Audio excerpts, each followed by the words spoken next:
정부는 남호 공격 주체까지 확인해야 한다며 아직은 규탄 수준까지만 가 있습니다. 하지만 결국 이란 소행으로 확인된다면 행동이 불가피할 것으로 보입니다. 어떤 대응 시나리오들이 있을지 김경진 기자가 취재했습니다. 지난 2월 전쟁 개시 이후 호르무즈 해협에서 피격당한 민간 선박은 모두 30여 척. 국적도 다양합니다. 여기엔 이란의 주요 우방국인 중국 선박도 포함돼 피격 당시 중국 외교부는 깊은 우려를 표명했습니다. 인도는 자국 주재 이란 대사를 초치했고 프랑스는 강력 규탄 성명을 냈습니다.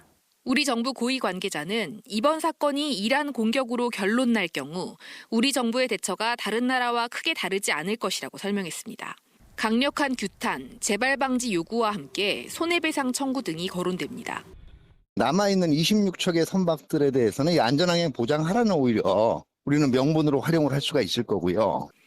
다만 우리 정부는 민간 선박에 대한 공격 행위 자체는 규탄하면서도 당장은 후속 대응에 나서진 않을 전망입니다. 아직 공격 주체를 특정할 수 없는 데다 이란의 내부 사정, 호르무즈 해협에 갇힌 우리 선박의 안전 등을 감안했을 때 기존의 신중한 자세를 유지한 게 낫다는 판단 때문으로 보입니다.